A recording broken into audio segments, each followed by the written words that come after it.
You're back, and just in time for Invictus Gaming versus Flash Wolves. Obviously, a very exciting matchup for. Thank you for some. It was scripted. It was a scripted woo, folks. LCS.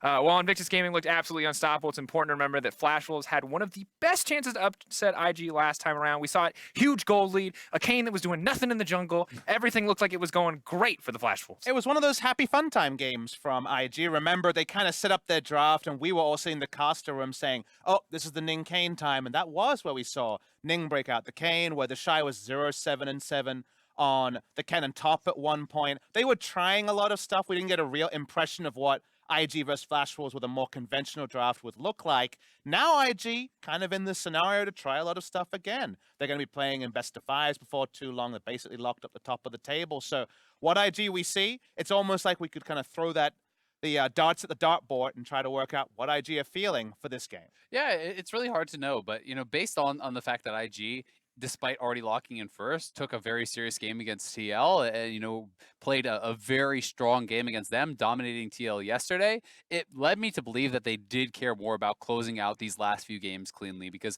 that felt like a game where they might mess around if they didn't care about getting the 10-0. And now I'm curious to see really how serious IG. You already mentioned the dartboard, and I wonder if it will be that crazy pick process. Will we see the full IG skin team? Because I think at the end of the day, while this game, it's just the 10-0 for Invictus. That's really all they're playing for is personal pride. Whereas for Flash Wolves, this game is hugely important. The race for fourth is very much alive after that Fongfu Buffalo win. We thought it was a 2-horse race. It's now very clearly a 3-horse race, or a Buffalo horse and a wolf race. Whatever you want to do. It's a menagerie. I'm not sure exactly how to describe it. The animal harem excluded, but focusing in on what we do see, we just saw the race for second opened up by the big victory for Fongfu in the previous game. The race for fourth, which is that last playoff spot, is a really intriguing one. It's not just simple. We usually, we always make it to the bracket stage Flash Wolves business. Remember, they will be playing in front of their home fans in Taipei if they were able to make it through to the next stage. And that's something they talked about in the opening tease to group stage, that we were going to be there. After a day, certainly was looking very off the cards. Flash Wolves had a really slow start, but from day 2 onwards, they've been building. And while you come in thinking IG are big favorites, Flash Wolves are not out of the race. Yeah, they certainly are. And I mean, despite the fact that they did end up falling down to IG last time around, they were ahead 4-5K. They had a double infernal advantage, so they certainly had themselves in a position that they could win. Now here we are, ladies and gentlemen, heading into Champion Select for our third game of the day. IG on the blue side, Flash Wolves on the red, swapping places in from their previous game. Jace, no surprise to see banned. Rek'Sai limiting some of Boogie's champion pool. I wonder if this is the first game where we'll see his Xin Zhao banned away, because he has loved going for it every game. I think Boogie, when he's been unlocked to be aggressive, has been actually really impressive. I think that's the way that translates easiest from solo queue. I think that's where they found their advantages. So I just think he should wait for the enemy jungle pick to be locked in and then find something that has a combat advantage over it, because if you have that advantage, you can be a bit more creative about your paths and not be a slave to what the enemy jungler wants. Yeah, exactly. At any time I feel like you're letting IG set the pace of the game, it is going to be so hard to keep up. These guys have such strong laners, and Ning is such an aggressive, such a talented mechanical jungler who certainly can match and outpace really anyone here. And the question is, will he go for something that's going to be aggressive in the early game? Will he fall back to something like the Kayn that we saw last time around? The Rise limited, 3 flex picks taken off the board. IG aren't going to have the best options. Sylas, though, of course, still up and available, a champion that got nerfed heading into the tournament, but honestly has looked so incredibly powerful over the course of the group stage. Yeah, we'll see if Flash Wolves do want to respond with Aurelia. That is kind of the other notably absent flex pick so far. We could be looking to grab that up. They do also have the ability to take something like a Jarvan, which I think has been successful for a lot of teams who do want to be able to have that early game power you were talking about, Papa Smithy. No Jarvan Galio duo, but the Jarvan to get a physical jungler is very important, given that almost every team is falling back on magic damage. Solo laners.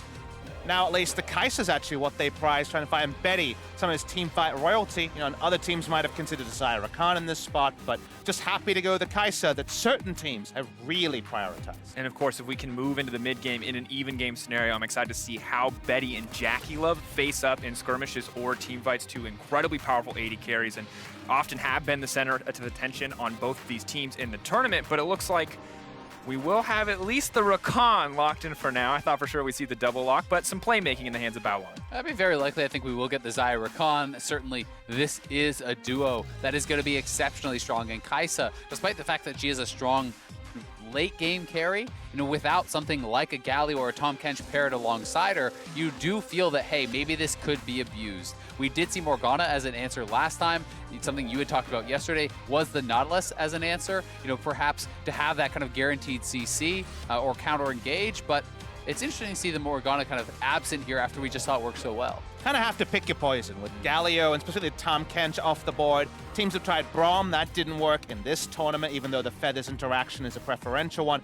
I was really calling for the Leona. That's, of course, the one that we used to see in old school matchups, but teams with high mobility champions on both sides have been skipping over it. The Nautilus has the Leona flavor of just trying to catch someone like the Rakan, who is eminently squishy through most of the game. And certainly what they have in these first 3 picks is ability to start fights, right? The Nautilus ultimate, the Jarvan engaged, Kai'Sa to follow up once those plasma stacks are applied by that guaranteed CC from the Nautilus. But for the Flash Wolves playbook, what's the next step? It's to not fall too far out of contention in the solo lanes and make the game predictable to get to a team fight phase. And no surprise to see the early game jungle pool limited in that case, as the Lee Sin has been taken off the board, the last flex pick that you talked about. Silas already picked up, of course, but the Aurelia taken away. So Flash Wolves trying to limit some of the crazy picks that can come out here for IG, whereas LeBlanc on the opposite side has been the ban, now followed up by the Orianna. Big sign of respect over to Rather.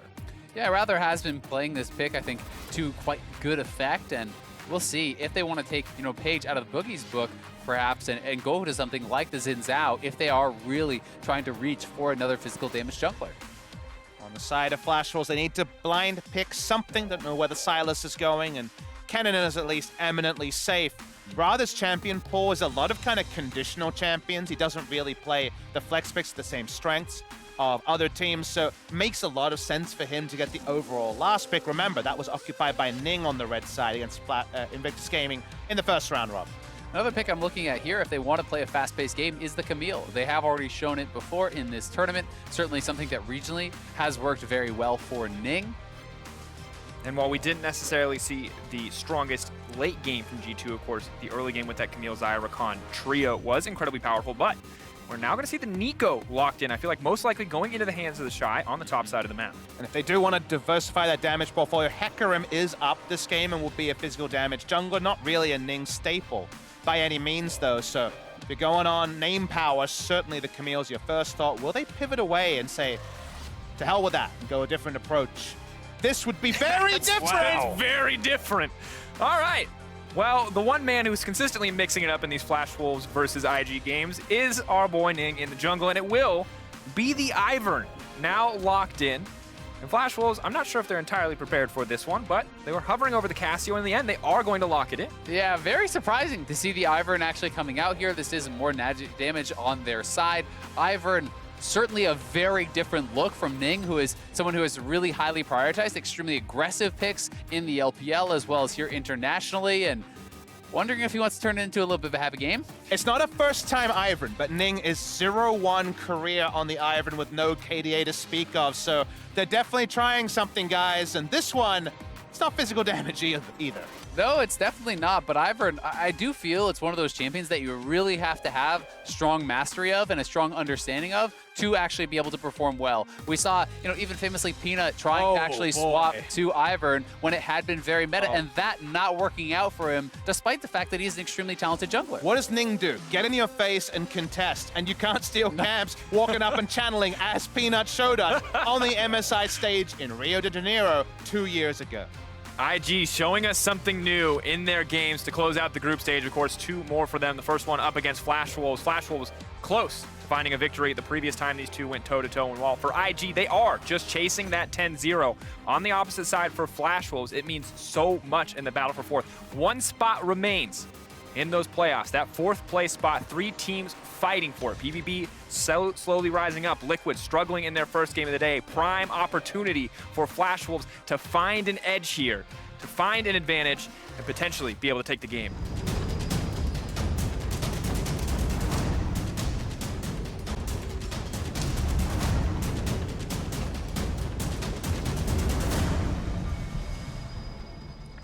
And unlike last time we saw the Shy playing this matchup against Impact, it is going to be Glacial Augment. This should be the Super Soaker Spooky Ghost that we saw Impact actually showing off, and certainly looking like it was fairly effective there. They do have the ability, you always have to take in consideration, the extra buffs that can be donated to the team with Ivern. If they are able to get topside control, things like donating a red buff to your top laner becomes a reality, and that is certainly something that can give you a very strong 1v1 advantage. The Dunk Master showing off his moves. Important to note that Ivern, likes to invade wherever possible, wants to go for a path where he can get a big buff, steal it away with Smite. We do see that Cassiopeia is definitely going to have priority on the side. Also, Cassiopeia buff in the patches since the playoffs, just a bit of mana tuning between the abilities. We will watch on with interest to see how much of a power farm Ning is going for. Yeah, and Cassio is such an interesting pick to me because you do have the ability to deny some of those engages with the miasma, but if you are not able to actually do so to stop Baolan before he can get in on top of you, you certainly can get run over, CC'd up, and knocked down incredibly quickly. Will also limit the ability to take the opportunity to follow Ivern in if he is able to land that route. Now we do see the early invade coming through. Ning may not be ready for this one. Of course, has the smite available. Will just take it and walk away. Power the Ivern. Doesn't even have to give them an opportunity to contest. Yeah, and Boogie now put a little bit behind the curve. He's going to have to walk back at a leashless. Level 1 coming through. Betty taking a lot of damage here on the trade. Aftershock mitigating some of it, but Betty now trying to fire back in the trade. The Ignite comes out. Oh! That is a big Acathian rain. Jackie Love wants to get the kill. The heal's coming out, though. One more stack on the plasma. Jackie Love has to back off, and what happened? Yeah, that fifth hit there. The plasma stacks came back up. Xiaoxi able to apply another one with the hook. They had the press the attack also procced, and Betty flashes forward the Acathian Rain. There was no minions for it to hit, so all of that damage was going straight onto Baolan. And here it is one more time. Baolan and Jackie Love were feeling up for brawling, but as you walk in, notice, Xiaoxi starts with the Aftershock proc, and we talked about that synergy between Nautilus and Kaiser. Still present at level 1. 2 abilities that proc the plasmas, and Rakan's base stats, they ain't so good, and he's dead. Instantly taken down, and now an advantage to the bottom side. Betty, a guy that we always look at when we talk about the Flash Wolves, now put in a position to make an impact, but Xiaoxi gonna leave him alone as he backs off, and now instead setting his sights in the mid lane. Keep your eye on the passive and the hook as well. Rookie has to run for his life. No. Ning on the way in, but the jungler is here as well. If Ning tries to commit, he may go down too. Boogie gonna get the knockup, and another kill going down for Flash Wolves. Flash Wolves off to an amazing early start, and just like last time, it's someone from IG dying at level 1 in a fight they opted into. Shades of Sword Art, one of the best roaming supports of all time, as Alistair never forget. Jumps on the Norse, level 1 Nautilus, continues to pay it forward. They knew there'd be no vision around this area as Jarvan was working on the scuttle earlier on the bottom side control.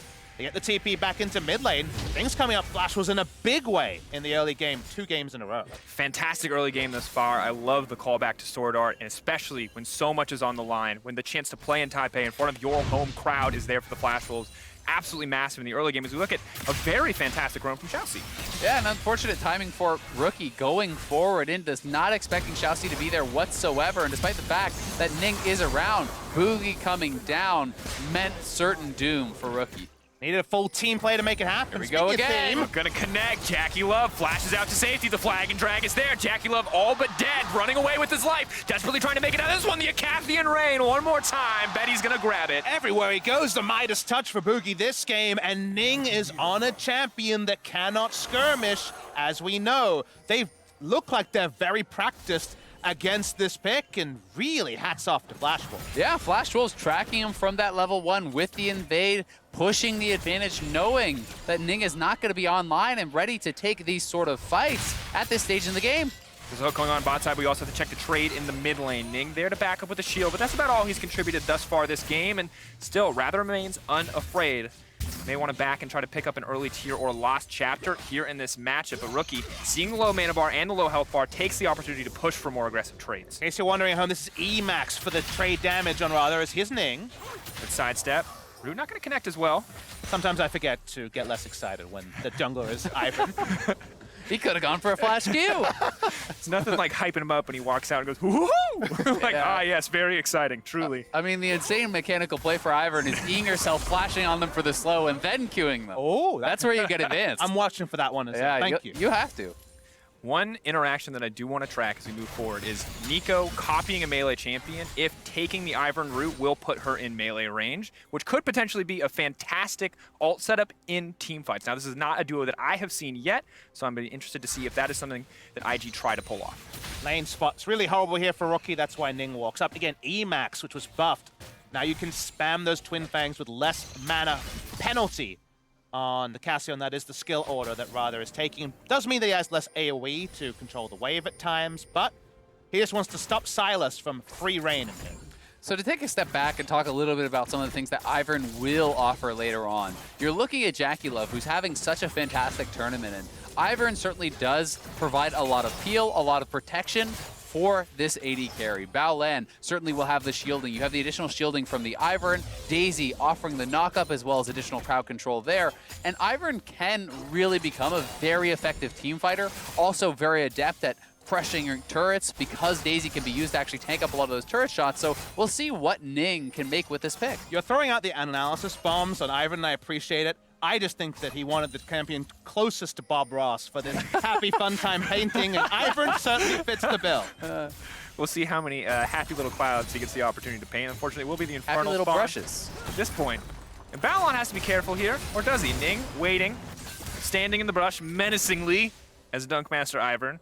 The root, of course, is going to matter a decent amount of damage if he wants to go for the shield as well. And now the follow-up is there. Balon going to get forward the knockup, but still, the Spider-Man and the input buffer more is going to pull Xiaoxi out to safety, but Jackie Love still going to finish for the kill, the heal. Now coming in, Boogie on the backside, though. Jackie Love taking so much damage. Pulled back, but Ning already tanking the tower. Boogie there to punish. Balon next.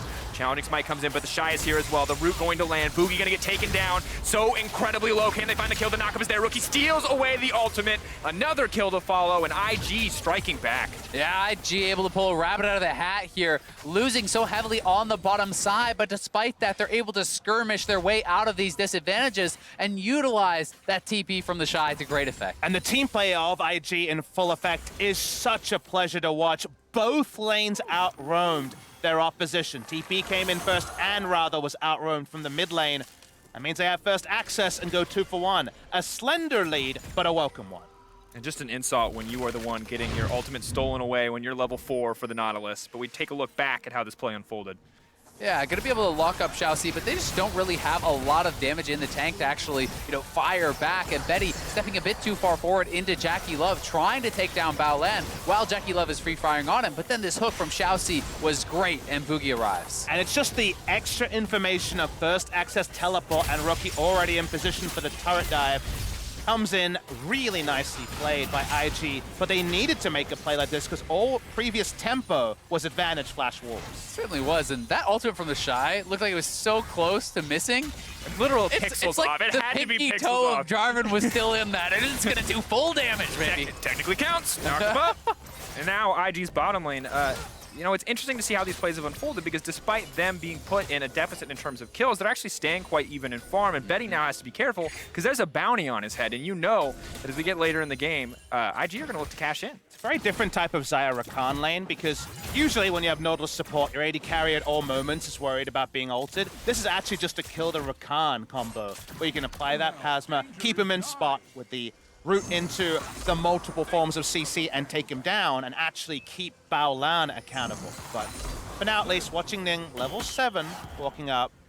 First Infernal Drake control goes the way of Flash Wolves. And you can see Rookie now with that double buff. One was donated over from the enemy blue buff, now getting his own red buff, something that you're not normally able to have the luxury of, is granted to you with this Ivor, and so certainly Rookie going to be thankful for that additional health regen, shrug off some of the poke, and also have some better trades. A difficult spot now for Cassio as well, with the stolen ultimate there too. Has to respect the potential to engage. Silas, of course, will face her as he moves in though, so feels like one of those matchups where whoever ults first might just lose out. A lot of tension in the mid lane, and IG now looking to find some backup. Rookie not afraid to step forward, but Boogie waiting off in the wings, ready to come in here and ready to collapse on this IG lineup if necessary. It's kind of interesting to see how Ning is actually employing Daisy here. You can see he's using it much more as a scout. He's essentially walking Daisy through all these brush in the river that they didn't have wards in, and that is a very intelligent play, making sure that they're not going to be face-checking into this Jarvan and getting caught off guard. Now the collapse around the Infernal Drake. It seems like both teams very aware that this is the objective. Ning, though, now without Daisy, will be in a bit of a difficult spot if a fight does break out in the next minute or so. Now, once again, the attention is on the bottom side for the Flash Wolves, trying to put as much into Betty and Xiaoxi as they can. Valon has to be careful, has to respect the hook, but is backing behind that creep wave and is going to walk away.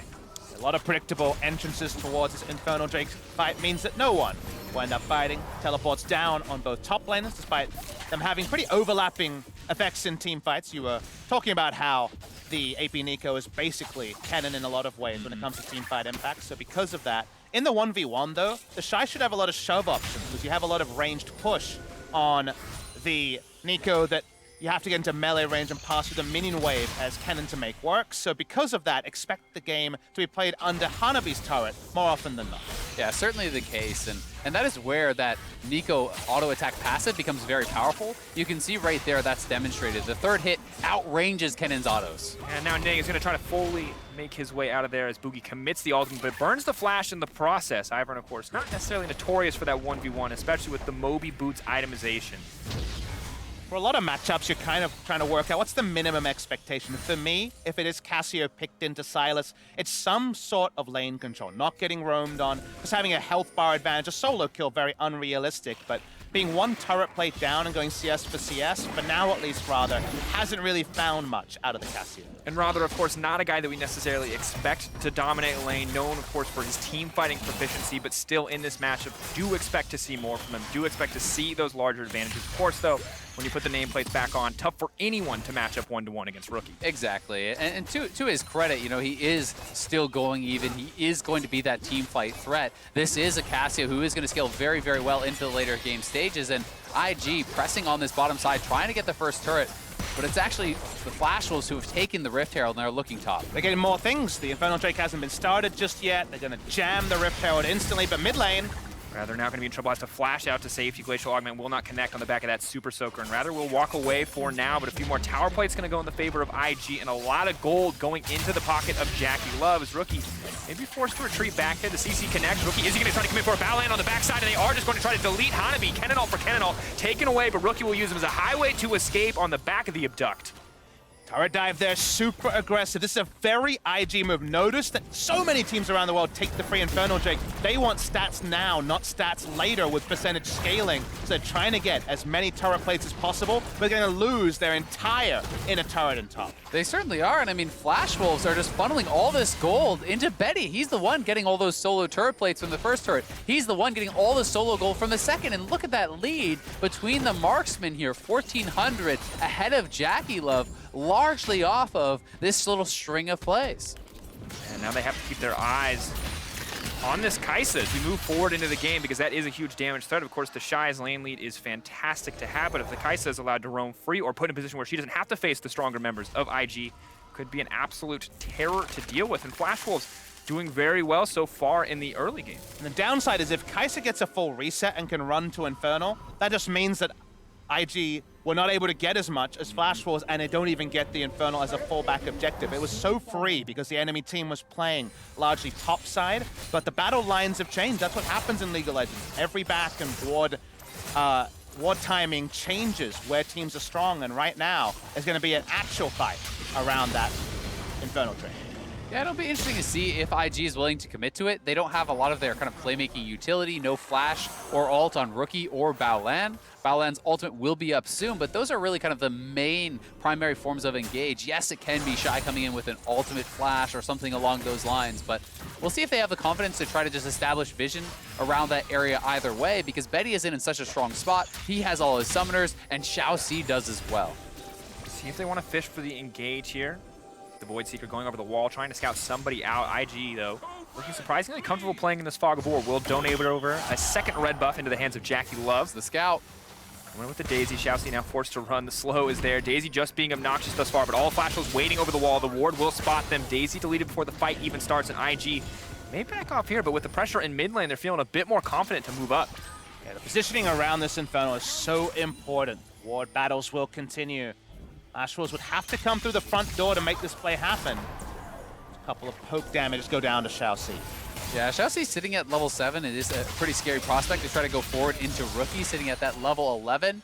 Yes, the Aftershock will give you some resilience, but as that expires, you are going to get knocked down quickly. So you need to make sure that when you go in, your whole team is in a position to immediately follow up and capitalize on that window of power. And while Jackie Love has the luxury of using the Featherstorm to dodge out on Xiaoxi's ult, the stolen Nautilus ult is not the same story on the opposite side. And Betty gets ulted. He's going to be taken out of the fight, at least temporarily, and potentially knocked down with the amount of backline threat Rookie can provide.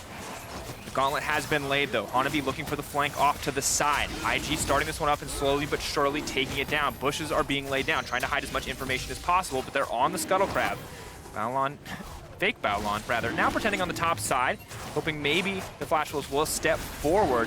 Now the retreat's coming out. The hook is going to go wide. The Prey Seeker. Flash Wolves just going to step forward and try to take this one. Ning not even get the chance to steal it. Beautiful use of the grounded to stop any follow-up. Rookie now stepping forward onto Rather. The knockup is there. Knockup traded back on the opposite side. The Kaiser, though, now in trouble. Is forced to use the Featherstorm. Hanabi on the backside. This is going to be an awesome team fight for the side of Flash Wolves. Shy now trying to turn it back, but Rather still undamaged. Still Betty tearing through the entire lineup, and IG bite off more than they can chew. Yeah, IG trying to initiate, but they don't have a lot of frontliners. The only one resembling one is the Silas during Aftershock, and you can back away, and suddenly Kai'Sa and Cassio are both putting out consistent damage that IG just couldn't handle. Yeah, they certainly couldn't, and as soon as Jackie Love gets knocked down there, the fight felt like it was pretty much over. They weren't going to have enough follow-up despite the good ultimate from the Shy.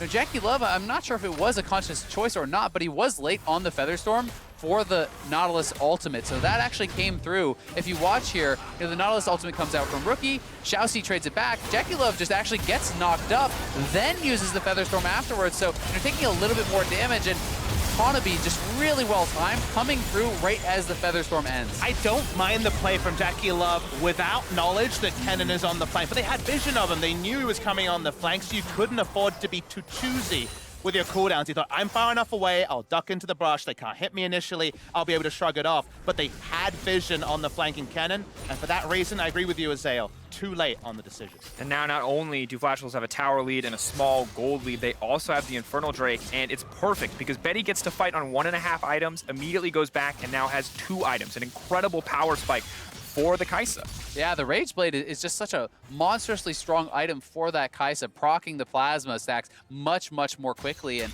there are more champions who can be that front line, who can be those zones of control for Betty. When you have Nautilus and Jarvan, as well as this Kennen flying forward, that is creating this zone of protection that IG can't enter. And I love the fact that you used the most important term, I think, for Flash Wolves, zones, because the way you fight as Flash Wolves, rather than Betty are just BFFs. Cassio can always peel for another secondary carry. Meanwhile, Kennen, Jarvan, Nautilus has caused disarray in the backline, and in every scenario like that, Betty starts off with safety and can reposition with his ultimate. So 5v5 is going to have to be very intricately played by IG to subvert what seems like some pretty clear team fight advantages to Flash Wolves. I completely agree, and that's why for IG, you almost have to be able to change the paradigm. You can't be playing that front-to-back fight. It has to be Shy, slowing people down with the Glacial Augment, coming in from the side, Rookie flanking with perhaps a strong stolen ultimate like the Cassio ultimate, and finding those stuns to start things off. If they can have that sort of an interest into the fight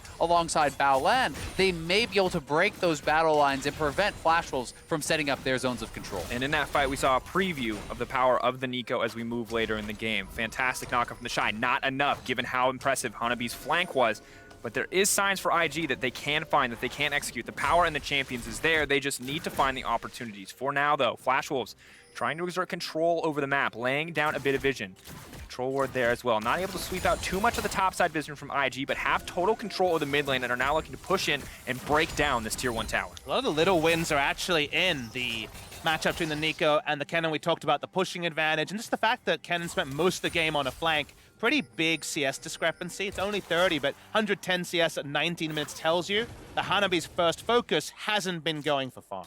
And because of some of the turret gold that he's picked up as well, he's 1,500 gold ahead of his opponent, which is quite significant when you take into consideration the massive AP ratios on that Nico ult.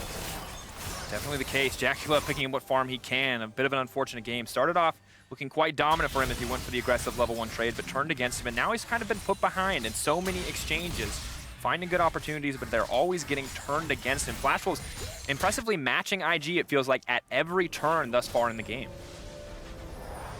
Recall comes, and it's almost Baron o'clock, and games have come unglued for the Flash Wolves around Baron. Remember Caps, Proto Belt stealing away a Baron in a game where Flash Wolves have done so much. It feels like of all the teams at this tournament, the so near yet so far team has consistently been Flash Wolves after day one, where they were clearly off the pace. I definitely agree. I think they are a team left with a lot of what ifs. What if Boogie secures that Baron against G2? What if they play more cleanly around that Baron with a monumental lead against IG the first time around? You know, Flash Wolves could be sitting in a much better position, and this is a game that they are in a comfortable spot. It's a small gold lead, but they do have the Infernal advantage and some powerful team fighting. So we'll see, can Flash Wolves pull together a win against this team that is so adept at finding the little openings, at finding the holes in your armor? So then if you're an IG fan, how do you find an advantage from here? Pull the map apart, make it about the 3 lanes, allow Silas to be a thorn in the side. Cassio's gonna move second.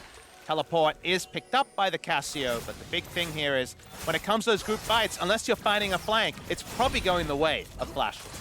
Absolutely, and of course, the later we go into the game, Ning is going to offer so much more shielding and support to Jackie Love. So while Jackie Love is in a deficit, the Xayah does get truly terrifying. The 3-item spike, very traditional for those crit 80 carries, and will still be a massive threat in the team fights. And that's another thing that's always very nice about having this Ivern. You're able to, really speed up how quickly you're bringing in some of these support items that traditionally you have to wait much longer for. Flash, the hook though, connecting on a Rookie. There's the damage on the backside. Rookie just immediately gonna get taken down. Doesn't even get to use the stolen Kennen ult, and Rookie overstepping on the bottom side. And a great punish from Xiaoxi. No hesitation there. Flash hooks him in and will knock him down, but Ivern has so much more gold income than a traditional support, so you have things like the Ardent Sensor as well as this Athene's at only 21 minutes. I'm just thinking how much the playoffs might be about this Nautilus-Kai'Sa duo. The burst duo and the burst damage from Kai'Sa feels like the nerves have been reverted in games like this with all that plasma application. Free kill, free Drake, more map control. 22 minutes in, Flash Wolves still looking great. IG now pushing in. Betty gonna be comfortable under the tower for now. Xiaoxi stepping forward. Boogie as well, ready to threaten. I think IG have to be painfully aware of how threatening the Flash Wolves comp can be around that Baron pit if they do get control. The Cassio and the Kai'Sa can shred through that health bar so incredibly quickly. But IG remain unafraid despite the 2k gold difference, despite the Dragon. Still comfortable pushing up this mid lane, knowing that so many members have backed. They want to keep this game square. They don't have deep vision at all. All their control wards are shallow. They want to put down the brush and siege down this turret. Backing off the Shy though, throwing a Fate Clone forward. They're not going to fall for it, not going to commit anything there. And Rookie off to the side now. We'll look to clear out a little bit of vision with that control ward and move down to the bottom lane. And it's a good timing there from IG to actually punish the recall of Betty, who was back in base. And Flash Wolves surely do not want to take any sort of an engagement without their most fed player there. So Flash Wolves simply able to group, take that down. This is certainly an area where Ivern really does excel, utilizing this Daisy to kind of create this space, threaten the knockup, which can then give you easy follow-up crowd control. And it is a very frustrating thing to sometimes look for those engages into the Ivern brush. Ivern makes it a 4-1 comp, where you just roll into mid lane with 2 ranged auto attackers and have Silas split away. The brush adds the siege power that IG may not have had in other scenarios, so for now at least, gets them the one easy objective that makes Baron a more realistic thing to set up. It doesn't really change the game state between these two teams. And aggressive vision pings coming out from Flash Wolves. They move into the top side. Middle lane, of course, going to reset here in a brief moment, and Flash Wolves' eyes set on securing some of this Baron vision as Rookie forced to move up in anticipation of a potential fight. See the nerves on Baolan and Jackie Love, longtime duo lane world champions, but double control ward instantly, respecting the ward over the wall. They know that if they make a further mistake from here, the game could just be done. How many games at 25 minutes have been done at 29 minutes in similar scenarios to this? So Flash Wolves continue to group, and IG, with the Silas and bot lane, playing the 3 lanes like we mentioned. And often in those games, ending and turning on that moment's notice, it's IG who are the ones taking control. But it has felt as though it is Flash Wolves dictating a lot of the pace of the game. Flash Wolves, finding the engages off of the back of Xiaoxi. But what did we say when Team Liquid was in not quite as supreme a spot as Flash Wolves, but a similar spot where finishing a Baron was what they required? You get one against IG. You get one chance to set up the map and close it out. And if you make a mistake there, the second chance never comes. So because of that, we still watch on with earnest. We've seen this story from IG before. And sadly, we've seen a story from Flash Wolves where even when they find these leads, they're not able to close it out. They're not able to move with competence. confidence rather, through the mid game. They obviously have so much power on this lineup, but the advantage that they've been building has slowly been shrinking as well. At once a 2K gold lead, now only 1.5 as IG is grabbing farm across the map. So with easy objectives down, it has to become a Baron game from FLICKR. Their Baron with Cassiopeia Kai'Sa is actually insanely fast, and their turn is reliable with Kennen, Jarvan, and the Nautilus. So because of that, get Baron control and turn off the Baron. That's what you have to do. Here we go, though. Now fishing for a play here, moves back and is immediately going to get deleted. Use the ult, I'm not sure on what, but now they're trying to find the turn. Boogie into the back line. Betty's still not into the fight yet. Now immediately going to leap forward. Dracula first on his target list, not able to grab it. Hanabi, though, now on a killing spree in trouble. Hanabi's still alive. There's a FLICKR stepping forward. Rather and Betty untouched. The carries you have to keep your eyes on, but Betty goes golden. He's caught in enemy territory. Rather needs to save the day. Betty needs to make his way out, but he gets shut down. Jackie Love able to find it. Rather still alive. Flash Wolves stepping forward. No damage left on the side of IG. They will take the fight. And it is a 4 for 2 for Flash Wolves. They're in full control now. They're going to TP Hanabi back in. They have double smite with the spellbook, as well as a Cassio who can power through this Baron. Cassiopeia absolutely going to shred this. They kept up one of their consistent damage members. Baron has started, and here's Ning trying to stop it. Oh, potential hero moment for Ning. Potential embarrassment coming in for Boogie. He's been here before. The pressure to smite secure this. IG, this is the most contested they can muster. Now a TP coming in as Hanabi well. might die. Hanabi taking so much damage, forced to smite the Baron here. Boogie now in trouble as well. Can they secure it? They're shut down. The Baron going to fall to IG. Absolute disaster for the Flash Wolves. And history repeats itself as Flash Wolves are unable to secure it around the Baron, ignoring this Ivern for so long. Ning chipping away at their health bars, knocking them down slowly. And how many times have we seen a Baron in a 25-minute game end in 29 minutes, Papa Smithy? It just happens to be the story again and again, and Flash Wolves are so stubborn about burning down the Baron. Yes, this game is closed by them by taking a Baron, but it also gives so much life back to the ability of IG to play 3 lanes. Exactly, and why not make the turn? This is a flashless Ivern standing in your face, attacking you. You have the ability to turn and kill him off, to be more patient, and this to me feels a little bit desperate from Flash Wolves. It feels like they thought this was their one chance and they had to go for it. And let's watch this one more time. I mean, they're slowly just getting knocked down. The back spikes are hitting onto Hanabi, taking additional damage because he is behind that Baron. And look at Rather and Hanabi getting chipped away at by this Daisy and by the Ivern. They just wait so long to ever really turn and try to make a move. It's just they weren't making a decision as a team. 3 different people were kind of annoyed by the Daisy and trying to take the Baron, and unfortunately, that just allows Ning to micro around Daisy. Daisy MVP. Yeah, it has to be the most impactful Daisy we've ever seen in an Ivern game. Completely unignored, allowed to auto-attack and knock up so many different champions across the course of the fight, and a head scratcher for Flash Wolves. You know that's going to be one where they look back and you can see items now coming through. That's almost a 20-stack Medjai's. Runic Echo is an item we almost never see Ivern complete coming through as well. Yep, picks up the Medjai, just wander over to the Baron, standard stuff, triple kill, Baron take, yep. I mean, he had that Medjai's before the fight started, and then Daisy did the rest of the work. Feels like Ivern's asleep at the wheel, but fine anyway. It was there for the moral support. Exactly. Micromanaging his pets. Must be a Warlock player going through here. And now Flash Wolves absolutely on the back foot. While we saw the last team fight play out in their favor, out executing IG in the fight, now it is not the case as IG spread across the map. And how many times have we seen IG take one Baron and end the game? For them, it very rarely feels like it's the small Baron power play. It's the slow, methodical approach. They often have that killer instinct to find the one opening, dive, and close it out. Remember the stakes here. Flash Wolves still playing. Try to play in front of their home fans in Taipei next week. Victory would go a long way, pushing themselves up to pole position for that spot in 4th. Flash Wolves for now, though, continue to play super defensively, split across 2 lanes for at least another 40 seconds. Now we could see the tie come out. It could all come down to that final match, but Xiaoxi's still going to fish for the engage. Hanabi on the backside, unspotted. So Xiaoxi dies before the fight even kicks off. Now immediately we see the engage coming in. Hanabi needs to move forward into the team. The Shy now using his ultimate. This is the Kennen's chance to shine. Steps forward. So much damage done to Jackie Love. Hanabi, they're not able to find the kill. Jackie Love's still alive. Jackie Love moving through the team fight. He manages to make it through. He goes down in the end, but IG take it. And the Baron buff still there. IG can look to close it out. Huge in control. You can see how straightforward it is for Flash Wolves, but the control is gone. IG might just end the game. IG on the cusp of the 10-0 despite the abysmal early game for them, despite Flash Wolves outplaying them at just about every turn. The Baron turn is all that matters in the end. IG step forward. They are able to find the victory, and they're going to move up to 9-0. And what a turn in this game. It just seems like IG can keep getting away with it. They're in these difficult situations, but Flash Wolves making critical mistakes around the Baron again.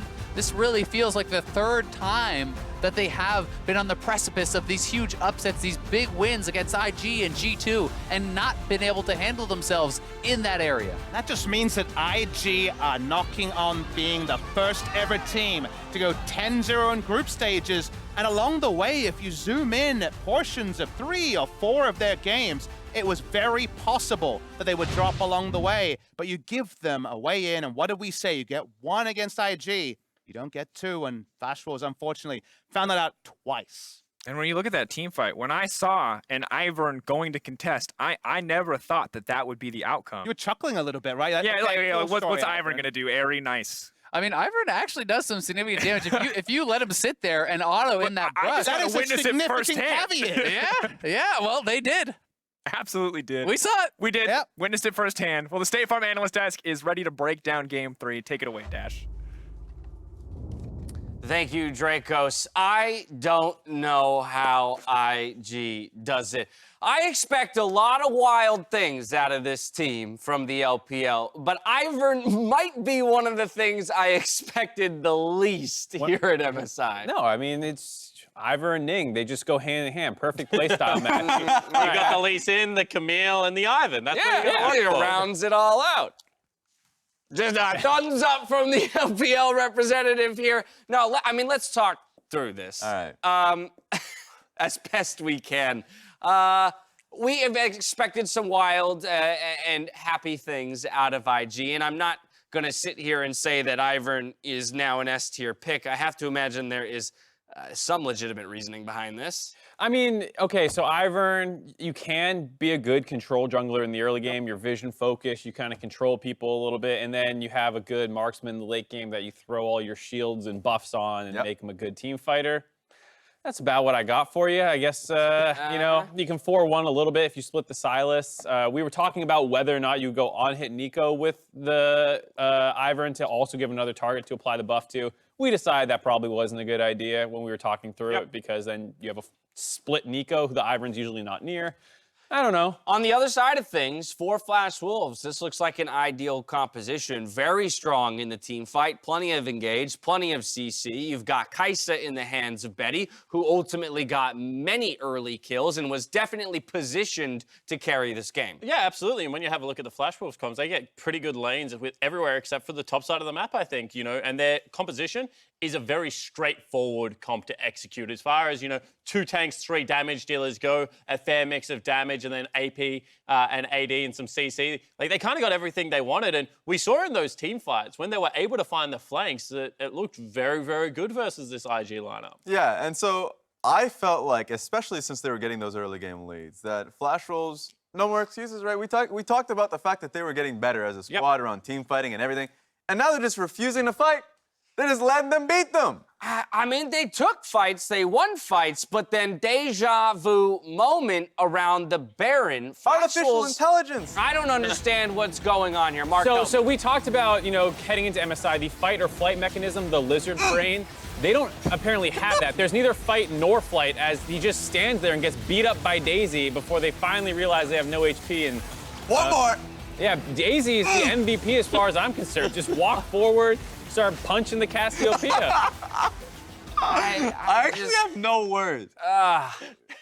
That's 2 times. Both losses to IG are hard-won team fights into overzealous Barons or miscalculated Barons or misplayed Barons, however you want to label it. But for this Flash Wolves squad, who, as you were saying, Raz, we've been talking up as warming into this tournament and being positioned to maybe make some moves here at the end of the day to challenge TL for the 4th spot. That's not how you want to see him play. Okay, so that's not the Baron play that wins you the game versus TL, but everything else around this Flash Wolves lineup, because let's get realistic, beating IG and beating TL right now, Different things. Two very different things. So to reevaluate, if they play that way versus TL, I'm very confident they walk out with a win, because in the teamfight portions of the game, that was very decisive. I don't know whether TL would go for the courageous, 1v3 contests the same way IG do. I don't know if they'd pick Ivern. Yeah, I don't know if they'll pick Ivan. That's what I'd say. I'm in some sense happy about that. Flash Wolves and TL do feel like they're on a collision course in the tiebreaker, and I want to see Flash Wolves beat TL to get in. Not, no offense, this Ivern game, which is a little suspect perhaps. Ning did pick up player of the game here, Mascot player of the game on the Ivern. Maybe Daisy deserves 50% of that award. You could split it right down the middle. Certainly. But I do want to check in now with the standings. We're 3 games through the day, and of course, there is still a lot at stake for many teams left here at MSI.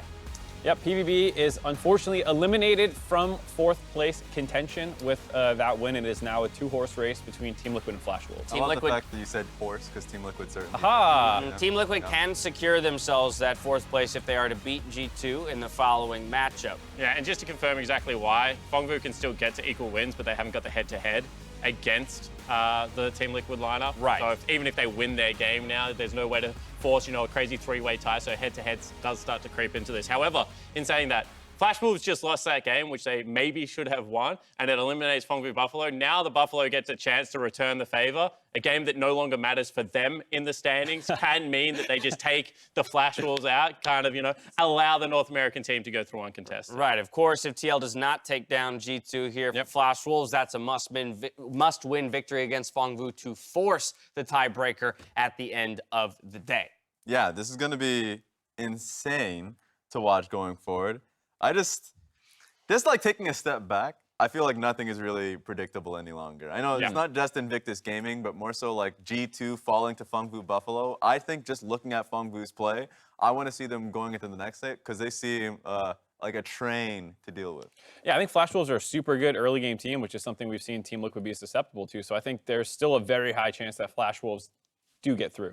All right, well, in Hanoi, some of the best fans esports has to offer are showing up to support their squad. Today, MasterCard have awarded Fans of the Day to Keiku and Elias, 2 LEC fans from Finland studying abroad. We'll see if they can celebrate after our next game when EU's G2 Esports takes on Team Liquid. Coming up next, it's a game with major implications, NA versus EU, as Team Liquid fight to secure a spot in the semifinals. Don't go anywhere. Thanks, guys. What do you ad-lib there? I don't know. Why would it say Betty now trying to fire back in the trade. The Ignite comes out. That is a big Acathian rain. Ning on the way in, but the Jungler's here as well. If Ning tries to commit, he may go down too. Boogie gonna get the knockup, and another kill going down for Flash Wolf. Or Boogie there to punish. Balon next. Challenging Smite comes in, but the Shy is here as well. The Root going to land. Boogie gonna get taken down. So incredibly low. Can they find the kill? The knockup is there. Rookie steals away the ultimate. Hanabi on the backside. This is gonna be an awesome team fight for the side of Flash Wolves. Shy now trying to turn it back, but rather still undamaged. Still Betty tearing through the entire lineup. Hanabi taking so much damage, forced to smite the Baron here. Boogie now in trouble as well. Can they secure it? They're shut down. The Baron going to fall to IG. Absolute disaster for the Flash Wolves. This is the Kenned's chance to shine. Steps forward. So much damage done to Jackie Love. Hanabi, they're not able to find the kill. Jackie Love's still alive. Jackie Love moving through the team fight. He manages to make it through. He goes down in the end, but IG take it.